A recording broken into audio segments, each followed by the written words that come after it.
우리 주변에는 갖가지 어려움으로 힘들어하는 사람들이 많이 있습니다. 어떤 사람은 오랜 지병을 가지고 있고, 어떤 사람은 개선되지 않는 성격의 문제를 가지고 있으며, 또 어떤 사람은 인간관계의 문제를 가지고 있습니다. 우리는 너무나 연약합니다. 그래서 상처받고 깨어집니다. 우리는 인생의 모든 문제를 해결할 수 있는 능력이 우리 자신에게는 없습니다. 그래서 수시로 낙심하고 좌절합니다. 우리에게는 위로가 필요합니다. 위로가 필요한 상황이 우리에게는 얼마나 많을까요? 때로 힘이 빠질 때, 나의 삶이 기대에 미치지 못할 때, 알고도 행하지 못했을 때, 열심히 수고했지만 열매를 맺히지 않을 때 위로가 필요합니다. 또한 감정적으로 힘이 다운됐을 때, 갈등이나 염려로 인해서 지쳐버릴 때, 우리의 삶의 생활의 어려움이 해결되지 않았을 때, 뜻하고 계획한 대로 준비했던 모든 것들이 이루어지지 않았을 때, 기도했지만 아무런 변화가 없을 때, 사람들이 나를 또한 이해하지 못할 때 우리는 위로가 필요합니다. 그런데 우리는 위로받기를 간절히 원하지만 이 위로받기가 쉽지가 않습니다. 어떤 때는 주변 사람들이 나의 어려움을 인식하지 못하고 아무도 위로해 주는 사람이 단 한 사람도 없을 때가 있습니다. 이런 상황 가운데 우리는 과연 누구에게 어떻게 위로를 받을 수 있을까요? 본문 3절 말씀 한번 같이 읽겠습니다. 시작. 찬송하리로다. 그는 우리 주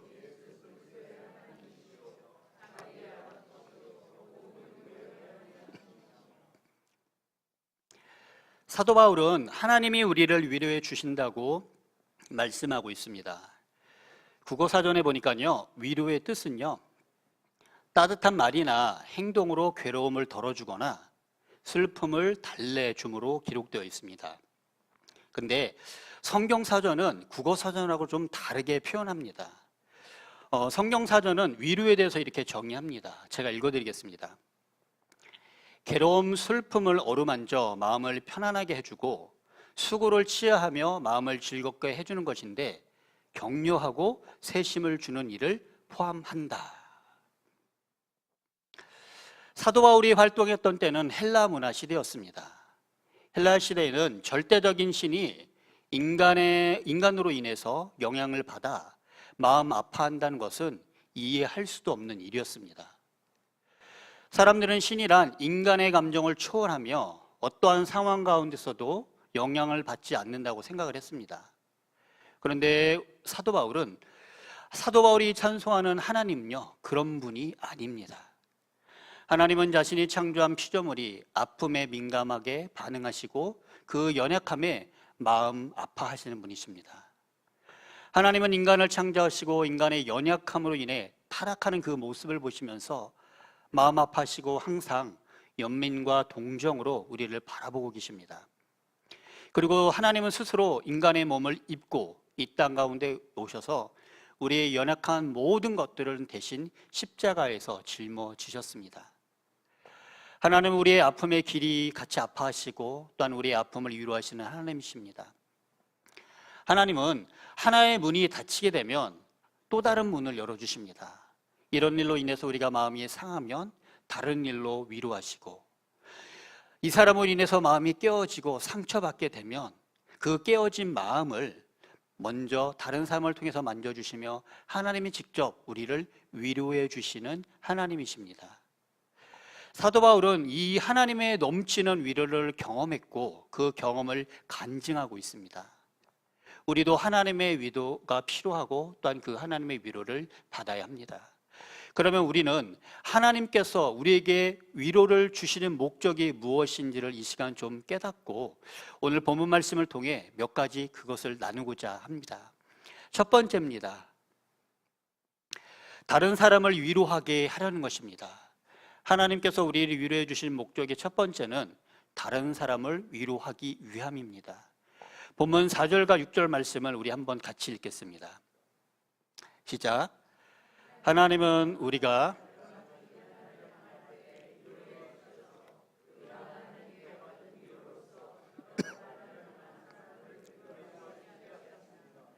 우리가 환난을 당한다면 이것은 여러분을 위로하고 구원받게 하기 위한 것입니다. 우리가 위로를 받는다면 그것도 여러분을 위로해 주기 위한 것입니다. 위로로 여러분은 우리가 당하는 고난과 동일한 고난을 받을 때 오래 참습니다. 이처럼 하나님의 위로에는 목적이 있습니다. 우리를 위로하는 것으로 끝나는 것이 아니라 우리가 그 위로를 받았다면 그 위로를 가지고 다른 사람을 위로하게 하려는 것입니다. 미국의 조니 에릭스라는 평신도 전도자가 있었습니다. 미국 성도들에게는 널리 알려진 사람입니다. 그녀는 미국에서 국가대표 선수로 다이빙 분야에서 제1인자였습니다. 하지만 그녀는 1967년 6월 30일 수심이 낮은 강가인 줄을 모르고 다이빙을 하다가 그만 머리를 부딪혀 전신마비 환자가 되고 말았습니다. 그때 그의 나이가 얼마 되지 않았습니다. 무려 17살. 그는 하루아침에 바뀐 자신의 운명으로 인해서 고통과 절망 가운데 살았습니다. 그러나 그는 이전부터 신앙을 가지고 있었기 때문에 그 고난을 신앙으로 극복하고 또한 입으로 그림을 그려 전시회를 열기도 하고요. 또 TV나 라디오의 프로그램을 통해 수많은 사람들에게 예수님이 어떤 분이신지 복음을 전하는 사람이 되었습니다. 특히 조니와 친구들이라는 단체를 통해서 자신과 같은 신체 장애자들에게 용기를 주는 일을 했습니다. 조니 에릭슨의 자서전은 3만 부 이상 팔림으로써 미국 최고의 베스트셀러 중 하나가 되었는데 그는 자신의 자서전에서 이렇게 말하고 있습니다. 제가 읽어드리겠습니다. 나는 행복하며 어떤 것도 나의 행복을 깨뜨리지 못할 것입니다. 하나님의 특별히 저를 사랑하심으로 저의 인생에 개입하셔서 오늘의 내가 있게 된 것은 매우 감사하게 생각합니다. 그 사건으로 인해 나는 그리스도를 닮는 인격을 갖게 되었으며 고난 가운데 기뻐하라는 바울의 말을 이해할 수 있게 되었으며 또한 내가 고난당함으로써 고난 중에 있는 형제들을 위로할 수 있게 되었습니다. 하나님은 이렇게 고난당하는 자들을 위로하게 만드십니다. 결국 따지고 보게 되면 사람의 위로도 하나님의 위로입니다. 하나님은 직접 말씀과 성령으로 우리의 마음을 위로하시기도 하지만 사람을 통해 우리를 위로하시기도 합니다. 우리가 하나님의 위로를 경험했다면 우리는 하나님을 대신해서 위로자가 되어야 합니다. 위로자가 된다는 것은 하나님의 도구가 된다는 것입니다. 비를 맞으며 걷는 사람들에게 우산을 받쳐주는 것도 위로가 됩니다. 하지만 함께 비를 맞아주는 것이 더 큰 위로가 될 때도 있습니다. 미국 인디애나주의 어느 시골 마을에 브레인 튜머라는 병을 앓고 있는 15세 소년 브라이언이 있었습니다. 이 병은 뇌종양과 비슷하지만 약간 차이가 있습니다. 그런데 이 브라이언은 수술을 받고 방사선 치료를 받아야만 했습니다. 이 병으로 인해서요. 수술을 받은 후에 그는 방사선 치료 때문에 머리가 다 빠졌지만 조금씩 이제 회복되어 학교에 갈 수 있게 되었습니다. 한 학급에 20명 정도 되는 시골 학교였는데 드디어 이제 브라이언이 학교에 가는 날이 되었습니다. 그런데 브라이언이 학교에 오기 전 반 친구들은 그가 머리털이 하나도 없는 그 모습으로 오리라는 것을 알고 서로 연락해서 중요한 결정을 합니다. 그 결정은 그들이 사랑하는 친구인 이 브라이언이 자존심이 다치지 않고 부끄러워하지 않기 위한 것이었습니다. 브라이언의 고통 속에서도 당당하게 학교에 계속 나올 수 있도록 하기 위해 반 아이들 전체가 머리를 삭발하기로 결정한 것입니다. 브라이언의 수업 첫날 선생님이 교실에 들어와 보니 브라이언뿐만 아니라 반 학생 모두가 머리를 밀고 앉아 있었습니다. 아이들이 머리를 깎은 이유를 알아차린 선생님은 교단에 서서 울었습니다. 그리고 모든 친구들도 같이 울었습니다. 사랑하는 성도 여러분, 고난의 현장에서 우리가 나눌 수 있는 위로는 함께 있어 주는 것이고 최고의 위로는 그 사람의 다가오고 있는 그 고난에 동참하는 것입니다. 우리가 누군가를 위로하게 되면 그 사람은 위로를 받고 소망을 얻습니다. 그리고 그 사람도 많은 위로를 통해서 다른 사람을 위로하는 사람이 되는 것입니다. 위로는 위로를 낳습니다. 사랑하는 성도 여러분, 저와 여러분들이 하나님으로 받던 그 이 구원의 은총과 은혜, 또한 우리의 삶 가운데 우리가 받았던 많은 위로를 다른 사람들을 위로함으로써 소망을 주는 그 모든 일들을 감당할 수 있는 저와 여러분들 될 수 있기를 이 시간 바랍니다. 두 번째입니다. 하나님께서 우리를 위로하시는 목적은요, 고난을 견디게 하기 위함입니다. 본문 5절 말씀 우리 한번 같이 읽겠습니다. 시작.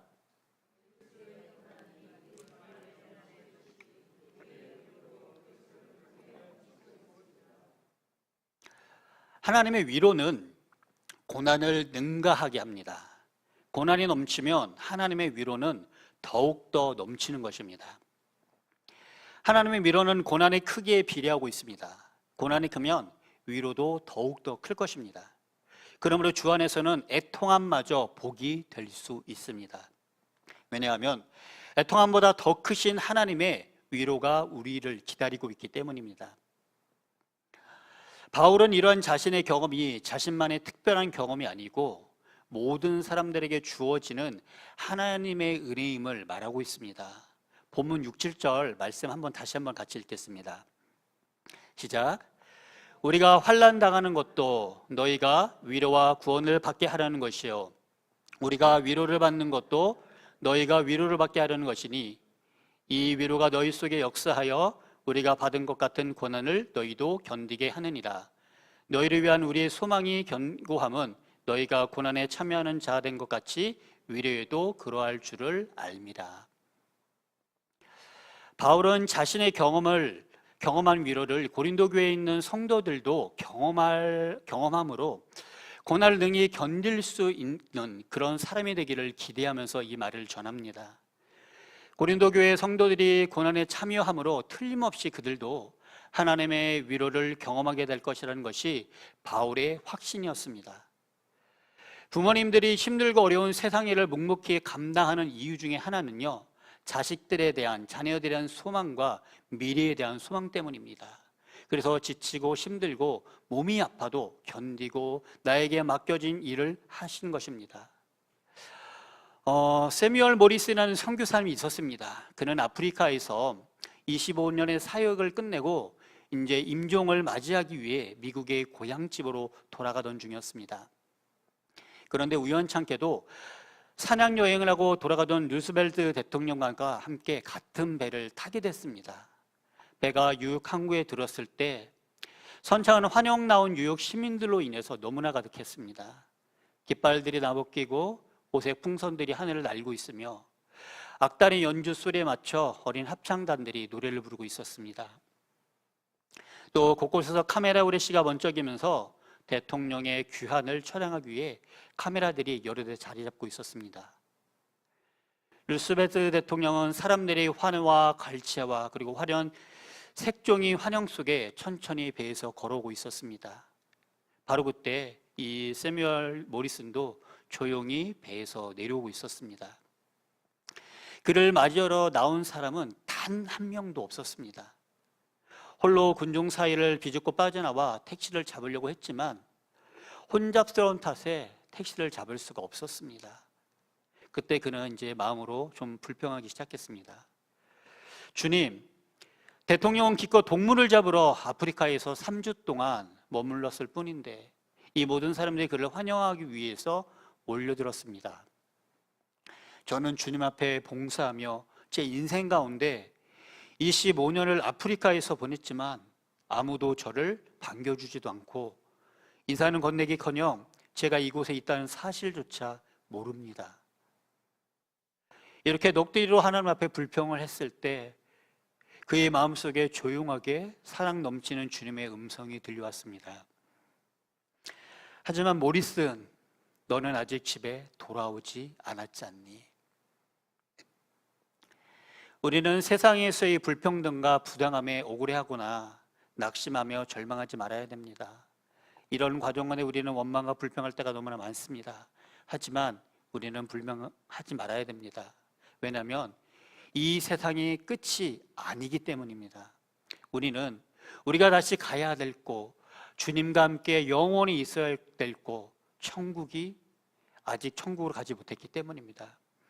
우리는 머지않아 주님께 가게 될 것이고 우리를 맞이하는 성대한 천국 잔치를 경험하게 될 것입니다. 사람들에게는 상실의 아픔이 있고 이별의 고통이 있습니다. 그때마다 하나님의 위로가 주어지지만 하나님의 완전한 위로는 장차 하나님 나라에서 우리가 경험하게 될 것입니다. 요한계시록 21장 4절 말씀을 보게 되면 성경은 우리에게 이렇게 말씀하고 있습니다. 한번 같이 읽겠습니다. 시작. 그들의 눈에서 모든 눈물을 닦아주실 것이니 다시는 죽음이 없고 슬픔도 울부짖음도 고통도 없을 것이다. 이전 것들이 다 사라져 버렸기 때문이다. 사랑하는 성도 여러분, 주님께서 마지막에 우리가 주님의 천국에 들어갔을 때 우리의 모든 눈물을 닦아주시고 다시는 죽음이 없고 슬픔도 울부짖음도 고통이 없는 그곳에서 우리를 맞아주실 것입니다. 내일에 대한 소망과 영원한 하나님 나라의 소망으로 여러분들 위로를 받으시고 모든 어려움을 이겨내시는 성도 될 수 있기를 이 시간 소망합니다. 마지막입니다. 하나님께서 우리를 위로하시는 목적에는요, 하나님만 의지하게 하려는 것이 있습니다. 본문 8절과 9절 말씀입니다. 같이 읽겠습니다. 시작.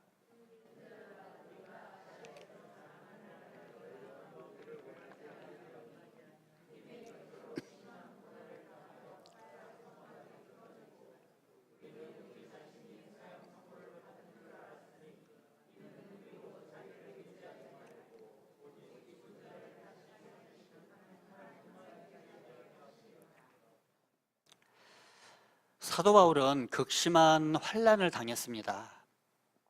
그 고난이 얼마나 크고 심했으면 살 소망까지 잊어버리고 사형 선고를 받았다라고 성경 말씀합니다. 그러면서 사도 바울은 고린도서 11장 23절부터 27절에 자신이 겪은 이 환난을 구체적으로 열거하고 있습니다. 제가 좀 읽어드리겠습니다. 그들이 그리스도의 일꾼이나 정신없는 말을 하거니와 나는 더욱 그러하도다. 내가 수고를 넘치도록 하고 옥에 갇히기도 하고 더 많이 하고 매도 수없이 맞고 여러 번 죽을 뻔하였으니 유대인들에게나 40에 하나 감한매를 5번 맞았으며 3번 태장에 맞고 1번 돌에 맞고 3번 파선하고 일주야를 깊은 바다에 지냈으며 여러 번 여행하면서도 강의 위험과 강도의 위험과 동족의 위험과 이방인의 위험과 신의 위험과 광야의 위험과 바다의 위험과 거짓 형제의 위험 중에 위험을 당하고 또 수고하며 애쓰고 여러 번 자지 못하고 줄이며 목마르고 여러 번 굶고 춥고 헐벗었노라. 사도 바울은 슈퍼맨이 아닙니다. 바울도 우리와 똑같은 성정을 가지고 있는 똑같은 사람입니다. 그러면 바울이 이런 고난을 견딜 수 있었던 이유는 무엇일까요? 고난을 능가하는 하나님의 위로 때문이었습니다. 바울이 유대인들에게 붙잡혀 공회에 서게 됐을 때 바울을 돕는 사람은 아무도 없었고 일방적으로 공격을 당했습니다. 그때 하나님께서는 바울에게 이렇게 말합니다. 사도행전 23장 11절 말씀입니다. 담대하라. 내가 예루살렘에서 나의 일을 증언한 것 같이 로마에서도 증언하여라 하리라.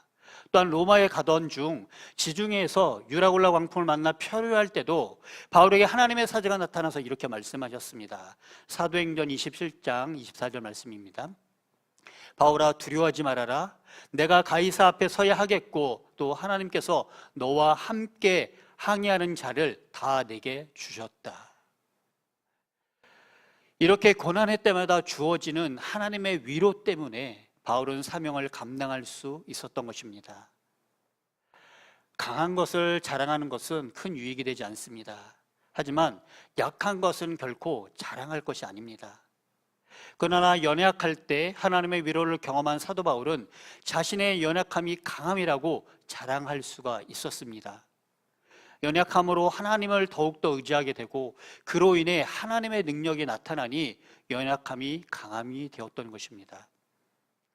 또한 바울은 고난의 의미를 잘 알고 있었습니다. 오늘 본문 9절에는 고난의 목적을 밝혀주고 있습니다. 본문 9절 하반절 말씀 같이 읽어보겠습니다. 시작. 이는 우리로 자기를 의지하지 말고 오직 죽은 자를 다시 살리시는 하나님만 의지하게 하려 하심이라. 하나님께서 우리에게 많은 고난을 주시는 이유는 하나님만을 의지하기 위함입니다.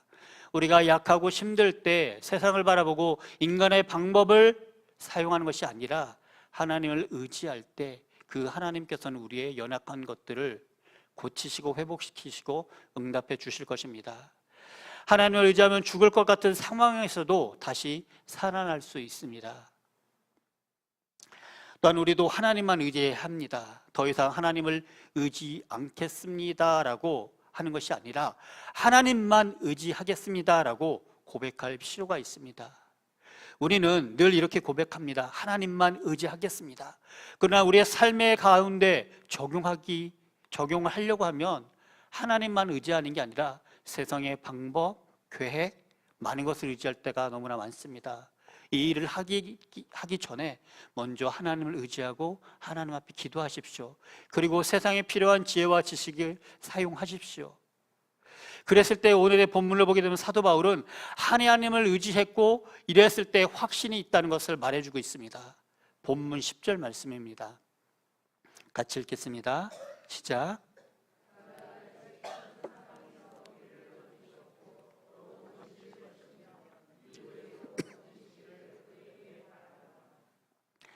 사도 바울이 이렇게 확신이 있는 말을 할 수 있었던 이유는 본문에서 말하는 것처럼 이 주목할 단어인 건지셨고 또 건지실 것이며 후에도 건지실 거라는 확신이 있었습니다.